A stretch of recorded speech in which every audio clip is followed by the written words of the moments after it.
Good morning champion. நம்ம கூட ஒரு டெக்னிக்கல் சாம்பியன் இருக்காரு. Introduce yourself. ஸோ என் பேர் வந்து கதிர்வேல். நான் வந்து கோயம்புத்தூர் இன்ஸ்டியூட் ஆஃப் டெக்னாலஜிலேருந்து வரேன். We are having technical champion Kathirvel along with us. இப்போ நம்ம தெர்மோடைனமிக்ஸில் வந்து ஒரு சூப்பரான சம் பார்க்க போகிறோம். என்ன இந்த சம் சொல்லுது? சார் ரெண்டு ரிசர்வாயர் இருக்கு, ரெண்டு ஹை டெம்பரேச்சர் ரிசர்வாயர் சோர்ஸ் இருக்கு. ஒரு சோர்ஸோட டெம்பரேச்சர் வந்து 1000 கெல்வின், இன்னொரு சோர்ஸோட டெம்பரேச்சர் வந்து 500 கெல்வின். ரெண்டுத்துல வந்து ஹீட் எடுக்கிறோம். எவ்வளவு ஹீட் எடுக்கிறோம்? ஸோ ஒரு இதுல வந்து 1/2, இன்னொரு வந்து 1/2. ஸோ அதுல பாதி இதுல பாதி ஹீட் எடுக்கிறோம். ரிஜெக்டட் வந்து QR பண்றோம். இது ரிஜெக்ட் பண்ணும்போது எவ்வளவு டெம்பரேச்சர் இருக்கு? சிங்கோட டெம்பரேச்சர் 300 கெல்வின் இருக்கு. சோர்ஸ் 2, சிங்க் 1, அவ்வளவுதான். இப்போ வந்து மேக்ஸிமம் எஃபிஷியன்சி கேட்கறாங்க. மேக்ஸிமம் எஃபிஷியன்சி கேட்டாங்கன்னா என்ன அர்த்தம்? Reversible process. மேக்ஸிமம் எஃபிஷியன்சி கேட்டாங்கனாலே அது ரிவர்சிபிலிட்டி தான் மேக்ஸிமம் எஃபிஷியன்சி. ஸோ நம்ம ஃபர்ஸ்ட் வந்து QR கண்டுபிடிக்கணும். ரிவர்சிபிலிட்டி கண்டிஷன் என்ன? Summation of Q by T equal to summation of Q by T equal to 0. So இதை வந்து இது பண்றோம். சப்ஸ்டிட் பண்ணா என்ன கிடைக்க போகுது?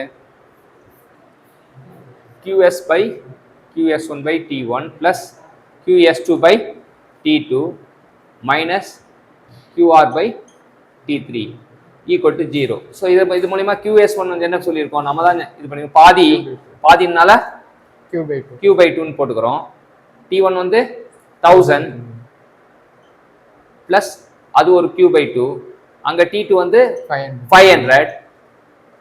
QR தெரியாது, டிவைட் பை 300 ஈக்குவல் டு 0. இதுல வந்து நம்ம நோக்கம் வந்து QR by Q தான் கண்டுபிடிக்க போறோம். இதுல QR by Q கண்டுபிடிக்கணும். அப்ப எல்லாத்தையும் QR டிவைட் பண்ணிட்டு QR by Q equal to 300 divided by 2 into 1000 plus 300 divided by 2 into 500. இப்போ இது கிடைக்குது. QR by LCM எடுத்து இது பண்ணணும்னு வச்சு எல்லாம் அடிச்சா 2 சைபர் அடிச்சுட்டா அப்ப 3/20 plus 3/10 LCM எடுத்தோம்னா 9/20 வரும். ஸோ இதான் வந்து QR by Q. இப்போ ஏன்னா ஈட்டா மேக்ஸ் கண்டுபிடிக்க போறோம். இங்கே போடலாம் eta max. QR by Q கண்டுபிடிச்சிட்டோம். அடுத்தது eta max equal to 1 minus QR by Q. அப்போ 1 minus 9/20 போட்டோம்னா 11/20.